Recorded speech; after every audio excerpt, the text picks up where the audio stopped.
Welcome to the Pillar Podcast, where we put racial equity front and center. Join us as we dissect equity policy, overcoming achievement gaps, and strategies that ensure equitable learning opportunities, experiences, and outcomes for all students. Welcome to another episode of the Pillar Podcast. I am your host, Ian Brandon, Satellite Office Supervisor for Jefferson County Public Schools. Today I have with me Mr. Brian Smith, Resource Teacher for the Diversity, Equity, and Poverty Division of JCPS. And today we'll be talking about teacher resources, professional developments, culturally responsive teaching, literacy programs, and more. Brian, welcome. Oh, thank you. Thank you for having me here. I'm excited. Okay, well, as a resource teacher, I provided a lot of support dealing with curriculum, specifically with literacy and Afrocentric supports to teachers, providing PDs, book studies, things of that nature, presentations even. As a teacher supervisor, I now coordinate events where teachers are actually teaching that curriculum along with literacy standards. So I went from supporting to now coaching, if you will, teachers to be able to develop resources and things of that nature. So that's, in a nutshell, that's what it is. So what I heard was, because I'm a analogy tie-in with sports kind of person, what I'm hearing is former player now turned player development. Yes, sir. Okay. Yeah. All right. Yeah, I like that. Yeah. We're on the same page. Yes, sir. Well, good, man. I'm glad things are changing and growing, man. Well deserved. I think I've seen your work as far as the resource teacher component goes with curriculum, and I think no one else is better deserving. Ooh, thank you. Yeah. Thank you. I appreciate that. So I'm going to jump right in here. All right. I have this book right here. It is called Stamped: Racism, Anti-Racism, and You. It's by Jason Reynolds and Ibram Kennedy. I believe that's how you pronounce his name. Yeah. Shameless plug here, but I am doing a book study with Dr. Geneva Stark, the director of the Nastrand Center of Excellence for the University of Louisville. She's facilitating this book study for me in the spring. And ironically, I'm a documentary guy. Mm-hmm. And a couple of nights ago, I came across a documentary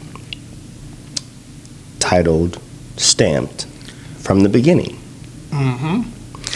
And at the time, it didn't register, right? Mm-hmm. That I actually had the book. And something just right out the gate of this documentary stuck out to me. This documentary is based or narrated by an anti-racism advocate, author, and professor, Ibram X. Kennedy. And he opens up with a pretty provocative question, and I'm going to ask you the same question. Oh, right, yeah. Okay, yeah. What's wrong with black people? Okay, now, all right, let me buy a little bit of time. Yeah. Well, all right. What Yeah. is wrong with black people? Yeah. Now, I do want to plug that I believe this documentary is on Netflix. It is on Netflix. Okay, yes. all right. Now, I have not watched it yet. Yes. So I don't know what Brother Kennedy said. Yeah, okay, it is. And that's fair. But in thinking about this, and because I am a Negroologist at heart. I've been a Negroologist for 40 years. trying to figure this thing out. So I'm going to give myself that accreditation until it's proven otherwise. But what's wrong with black people? Nothing. Not a doggone thing is wrong with this. Now,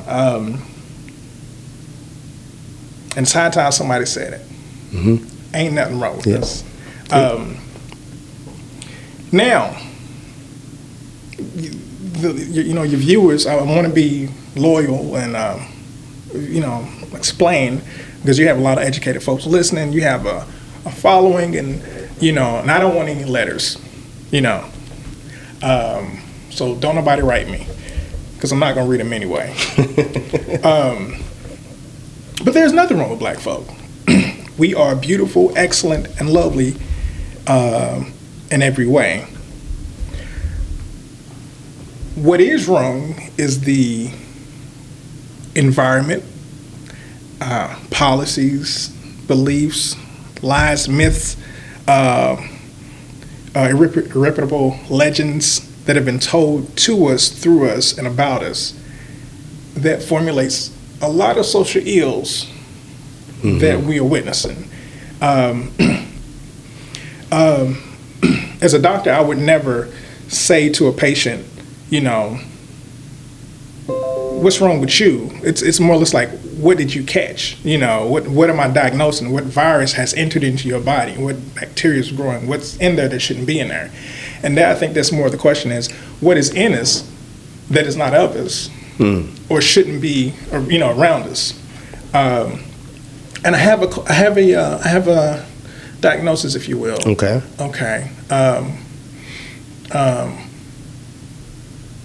Supremacy.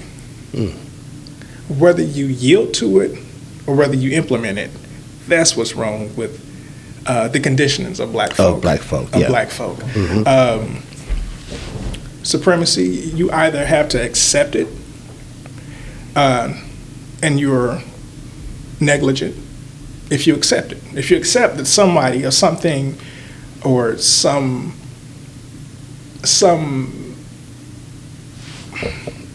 entity is greater than you, and you have to yield to it beyond God. Okay?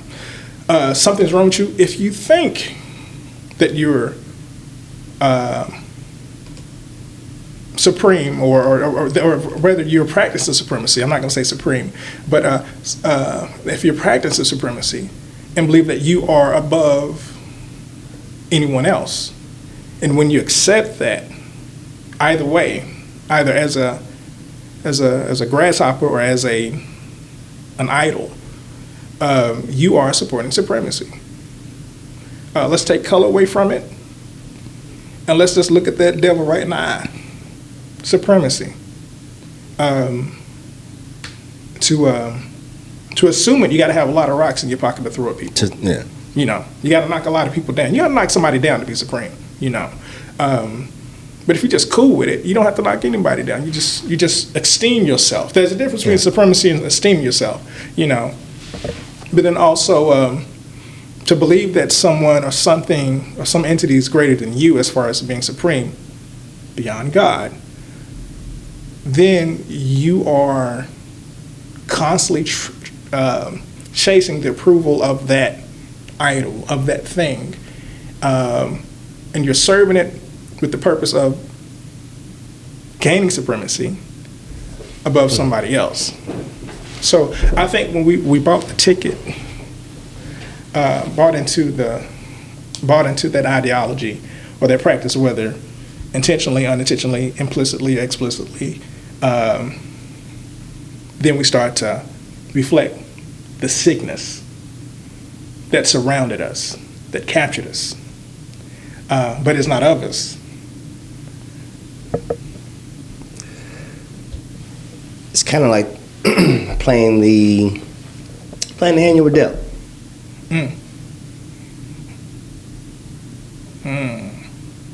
Break it down for me.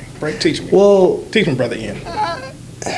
Again, if nothing is wrong with me, and I'm you can use this, I guess, across any game, if you will, but with stuck out to me was spades or blackjack.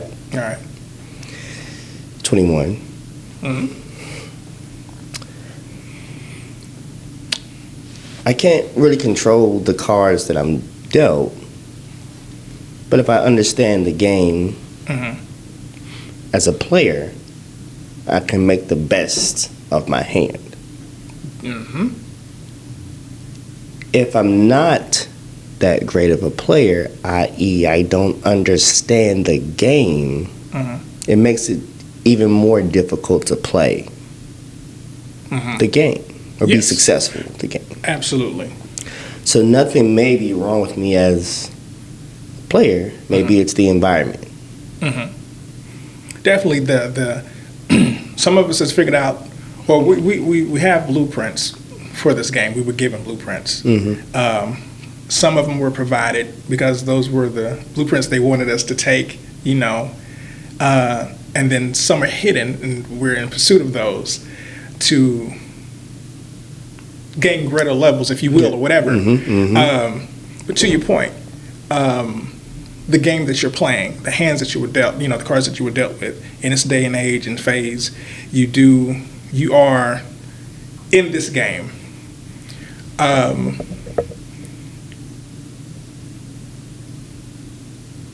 But I'm wondering, with the first question, what's wrong with black people? In playing the game, many of us played the game and mastered it and done great things. I just watched the Griot Awards with Byron Allen, and all the heavy hitters were there, African American artists and things of that nature. And he does this speech, and in his speech he says, something to the effect of, black people are not a liability. We are a plus, if you will. And that statement kind of hit me at a double-edged sword. One, I was glad he made it on that platform. I was like, yeah, you say it on that platform. But then at the same time, I'm wondering, did you have to say it, though? Did you have to, are we still in a state of, we're still proving that we're worthy to be in the game and to play the game, even though we're not of the game? Like, let me play these cards that you gave me. What I'm wondering is what would happen if we just flipped the table over and just didn't play the game? What would happen if we, in relation to the, in the spirit of conversation, if we created our own game? Because a whole lot of people play that game very well. Byron Allen plays that game well. Serena Williams played that game well. Michael Jackson played that game well. Barack Obama played that game very well. Dr. Martin Luther King played that game very well, for the people and all with the people in mind. But there's always that ceiling that we used to call it a glass ceiling. There's always that limitation, that takeaway, if you will. What do you do with that? I'm just wondering, what if we quit playing to be supreme and just be, which is already wonderful, fabulous, to be honest. beautiful. Yeah, but It's interesting. I think that takes a strong mindset. If you've been conditioned to move about, play about a certain way, it kind of subconsciously tells you that the way you innately would do it or could go about it or is not good enough, or there's no need to go seek another way to do it. This is how you need to do it right here. This is it. Follow this, right? I think until you see someone doing it a non-traditional way, maybe groundbreaking, maybe someone picking up the torch from where a early adapter or groundbreaking individual left off. But you got to see it to believe it. Right. For most of us. So taking this into the classroom, you have and correct me if I'm wrong at any point, but I'm framing this. I personally I'm not in a classroom setting. Brother, I'm not correcting you no kind of way. What you say is what it is. So you have educators who have intentionally played the game. Like you said, right? You're a supporter of, creator of a system. And then those who are not, but don't say or do anything. Right? We've established that. And then you have the students who are being dealt the cards.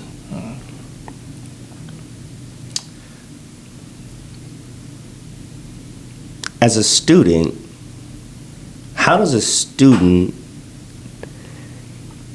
and I'm specifically talking about the ones who may not have been given that extra blueprint, that extra resource, how does that student flip the table? How does that student begin to get the confidence of the inner self? How does that student change the way they view school, education, or what I can become?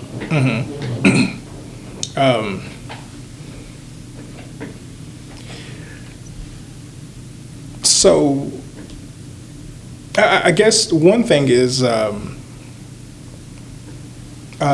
first of all, the educator in the room has a decision to make, and that is either to wake up or not, to care about diversity or not, to move beyond multiculturalism, which is the distant acceptance of different cultures. You know, let's have let's study India, and let's talk about the spices and the food, a little bit of the music, you know, because we want to be inclusive. But move to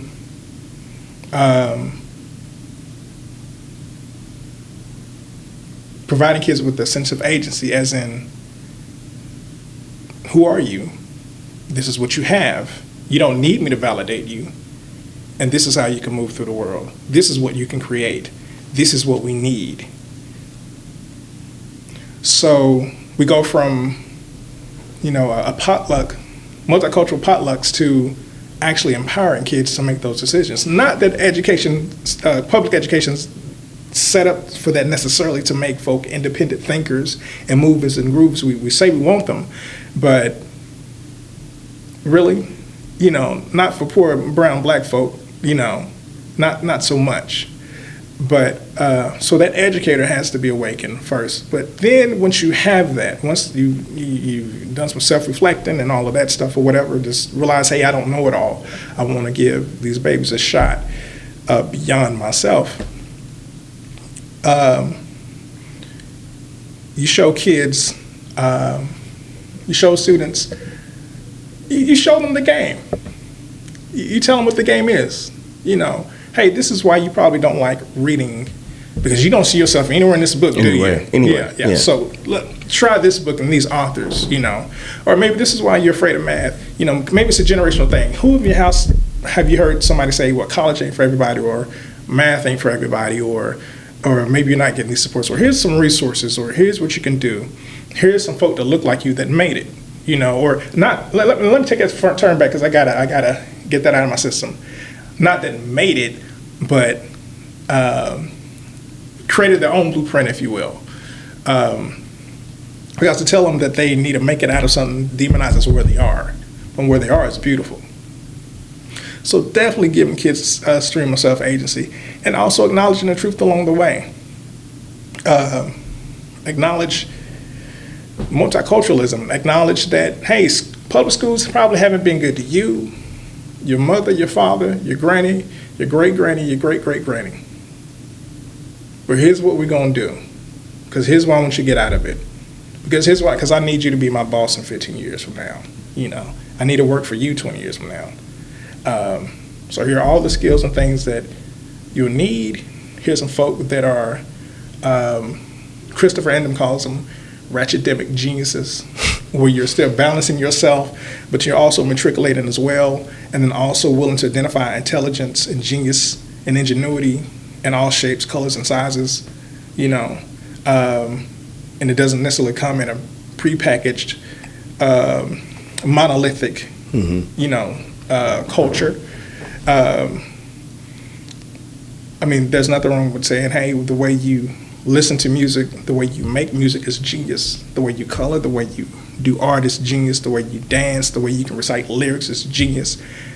Now let's take that and let's acknowledge the intellectualism in it, and let's edify that, and let's mix it all in. Mix it all in, yeah. And it's you know, you said a great thing as far as seeing yourself. You know, that it's that culturally responsive curriculum, right, is truly a thing, not something to be, you know, transitioned or transformed into buzzwords, right? Right.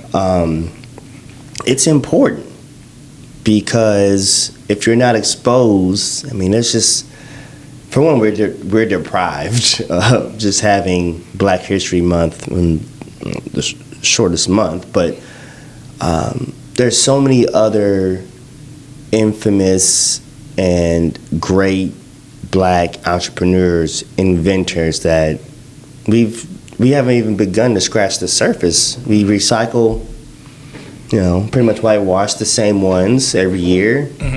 But if my child, my student, is not exposed to something outside of what's historically been given to me, how is he or she to know about it? Not only that, the exposure, but exposing them with a character player, if we're keeping the context of the analogy here, of someone that looks like them, right? As I get older, I've intentionally exposed myself to different things, but I can only look back and say, well, man, you know what? What if I was introduced to a chess master, instructor, coach, i.e. a Corbin Sievers, in the 6th grade versus being a mid-30 adult? That could have helped me, right? Right. Could have given me another avenue. There's many other examples like that.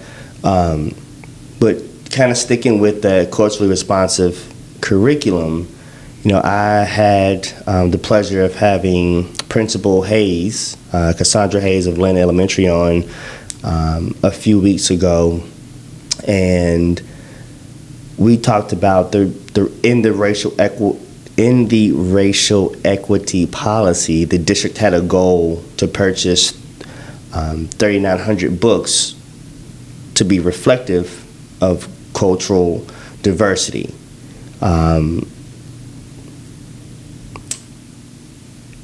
Do you feel, and it's broad, but that was supposed to be done by 2020.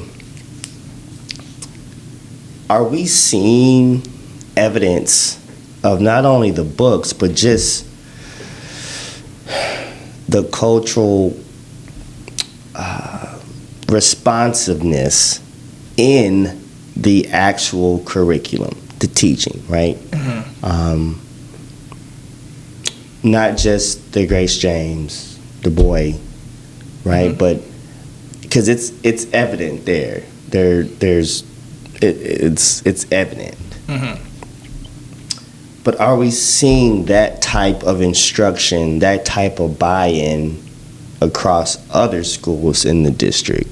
And I know it's got to start with it's always a top down, right? When you're looking at buy-in, but there's always some dominoes here or there, right? Some spots where Right. you are seeing the work done.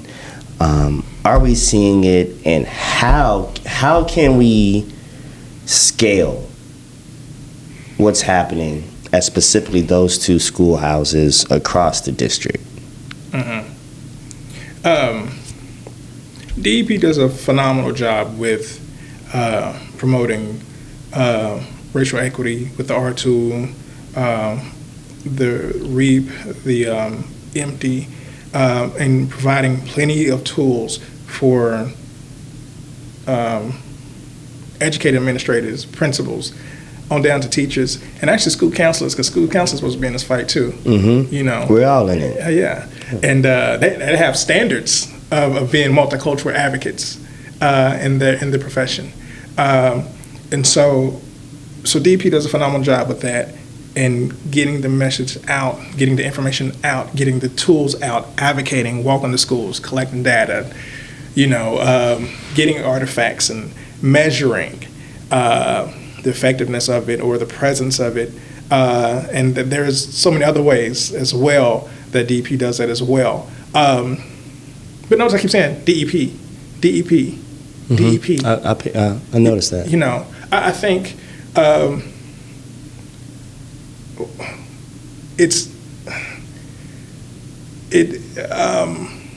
to scale, to do something with fidelity is a communal effort. You have people that resist, the support, and not just the support, the idea that diversity is needed, or culturally relevant curriculum is needed, or at least awareness of multicultural encounters is needed, or that every encounter is cross-cultural. So you need to know something about the babies that you're teaching and be aware of how they see you and how you see them, and then work through that, and then reach, then reach them. So there's a lot of, where there isn't resistance, if it's not resistance, then it's ignorance.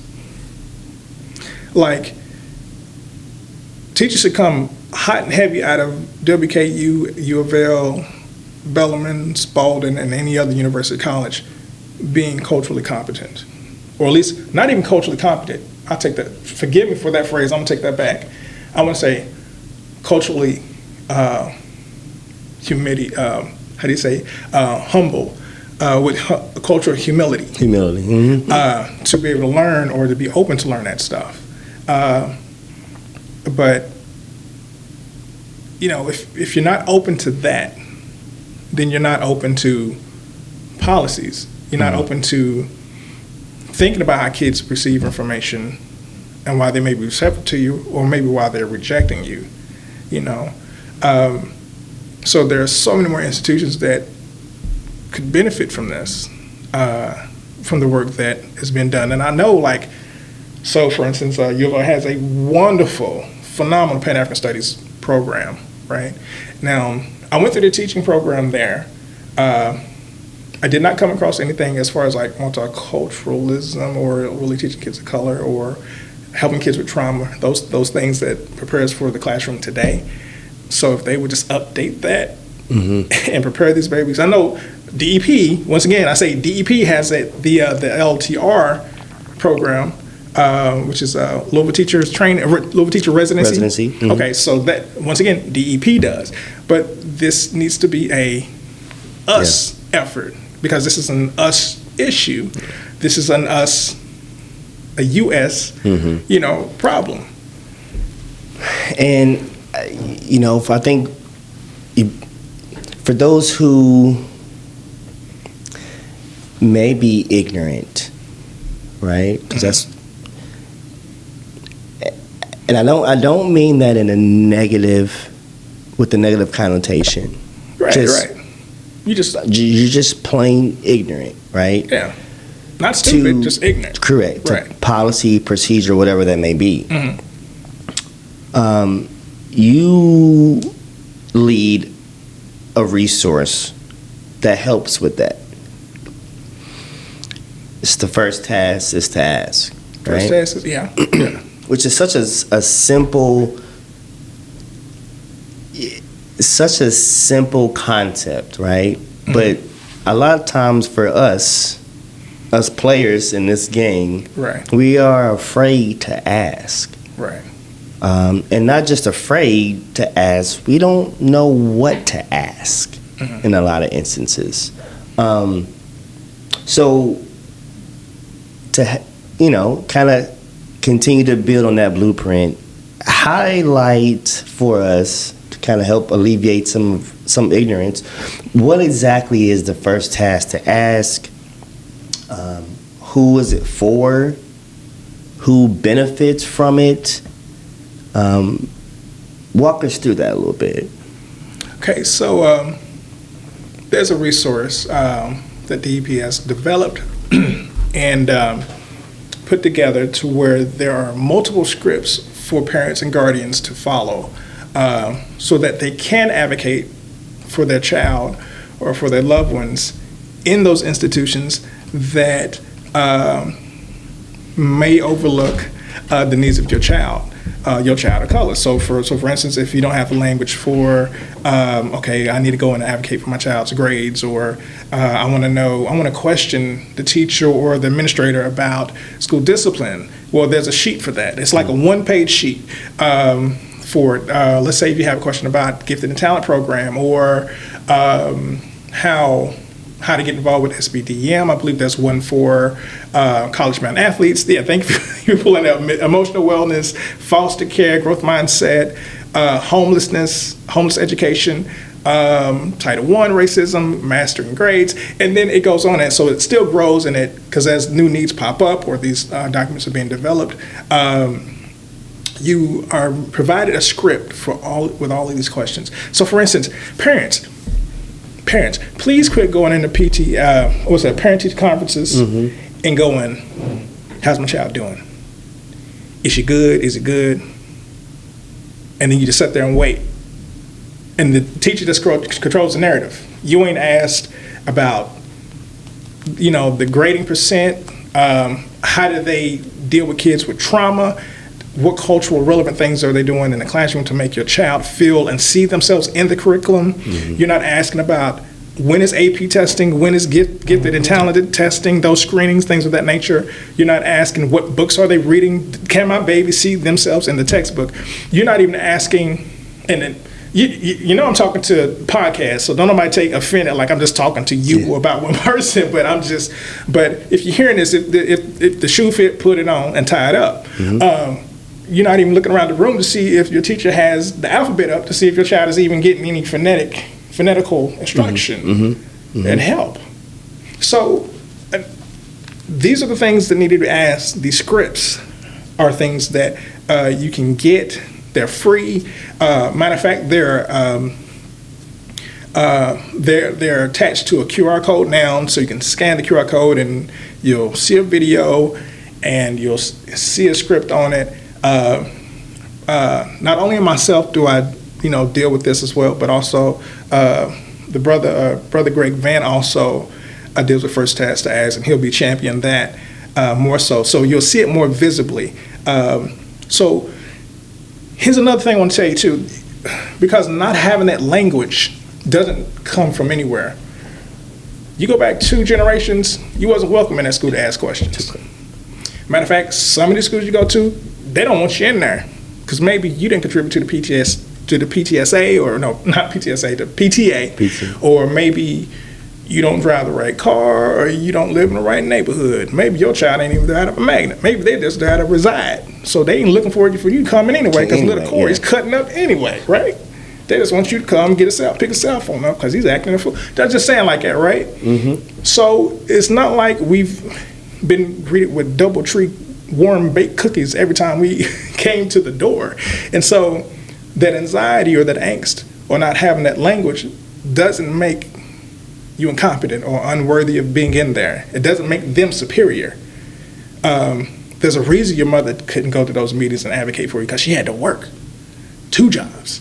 There's a reason Grant didn't go in there because she just got out of segregation and didn't want to be bothered with it. There's a reason why your great-grandmother didn't go in there because they didn't allow her to get on the bus to go. Yeah. So where would you get the language from? So what I'm saying is we're beautiful people. there's nothing wrong with this. I'm going to come back to that point several times. There's nothing wrong with this. There's something happening in the environment that we reflect. So these scripts are going to help you to have that language. I'll see if I can get a QR code on the YouTube videos somewhere so you can scan it or whatever. But we want to make these documents more visible and get them in your hand so that you can speak power to truth and light with love.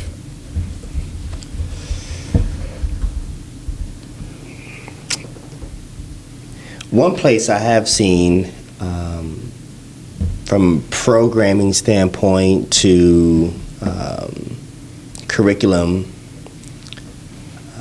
implementation, buy-in, a good culturally responsive experience is in the Lit-In programs. Specifically, I got to experience over the summer Lit-In swimming here at the Shawnee Satellite office. I got to see literacy and drama. Phenomenal team from an educator standpoint. Great attendance. Talk a little bit about, and I don't want to.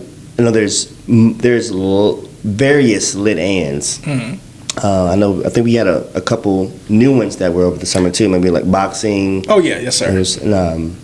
Talk a little bit about the success that you've seen with Lit-In. Are there any current metrics we're using? If not, is the district working toward monitoring students that who have attended Lit-In programs, and how that success or that attendance matriculates success in the classroom? Yeah. Okay, so Lit-In, short for Literacy And, is a program where we combine literacy with experiences. So for instance, literacy and karate.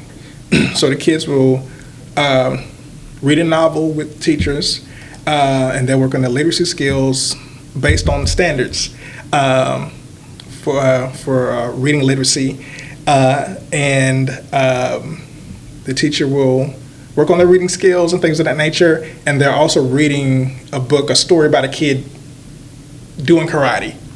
So a book for that would be like a Karate Countdown. So they're reading, they're enjoying the topic, but they also sign up for karate classes. So at a portion of the day, a karate instructor will come in and do martial arts with them. And this will go hand in hand, so they're reading and being at the same time.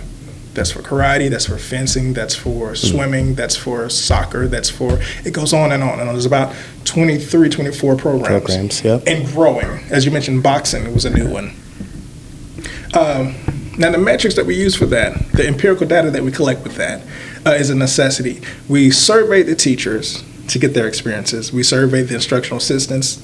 We survey the parents. We survey the students, along with assessing them according to standards RO, let's say 6.1, RO 6.2, RO 6.3. Of course, that varies if it's a middle school program or middle school high program. And so we'll assess them over those skills. And we have seen growth. We've seen growth with kids meeting those standards. We've seen growth with kids' perception of them reading. We've seen growth with kids and their perception of themselves as readers. We've also seen growth in the measurements or the metrics that we use when we question parents when they observe the child before the program, during the program as well. So we have triangulated data that we're collecting, and we're always perfecting our questions as well and making it more accessible to get as much as data as possible, because that determines the needs of the program, how we improve the program, how we reconfigure to make the class more engaging in a culturally responsive way. See, that whole, the second question you asked me was, we got 1,000 books to get or something like that or whatever. Well, if we got a book with no experience, a book with no engagement, What's the point? what's the point? Yeah. I mean, just a couple of months ago, they was going to vote them books out of the library anyway. Including my job. You know, so culturally responsive, moving past multiculturalism and hot sauce Mondays, because you let kids put hot sauce on their sandwiches and stuff because you figure that's what they like to do. Move from that and giving kids, according to Hammond, which is Cultivating Genius, moving from multiculturalism to teaching kids to have a sense of agency is the way to go. So with the data we do the work. And it don't come automatic to me because I'm black and bald-headed. It just don't work that way. It didn't work that way in the classroom, and it doesn't work that way now. So I have to be intentional, and I have to study, and I have to pay attention, and I have to be aware of what these babies need and where they are. Notice I said trauma-informed classrooms, trauma care classrooms, culturally relevant classroom culture.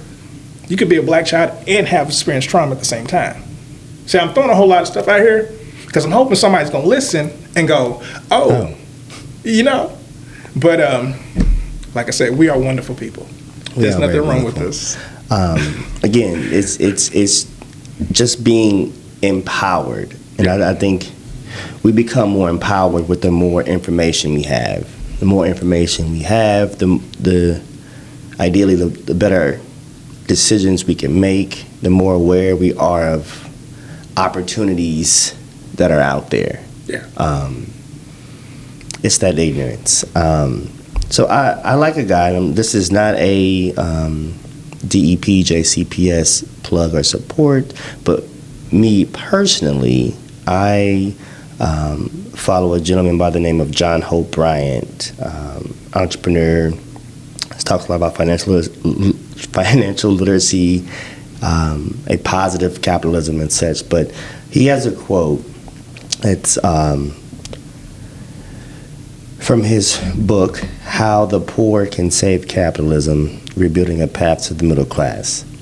Ignorance is actually worse than no knowledge at all, because ignorance sends otherwise well-meaning individuals off into a strange and unproductive directions. And again, for me, it kind of ties back to, again, if I don't know what to ask or whom to ask what I know I want to ask, where do I go?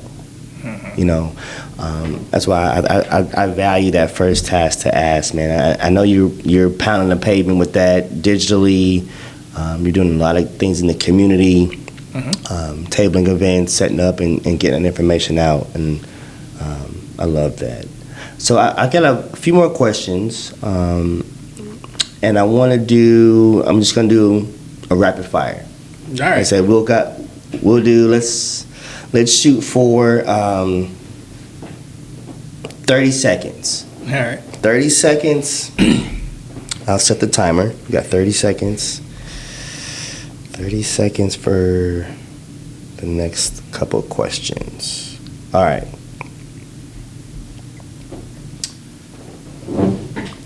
Ready? Yep.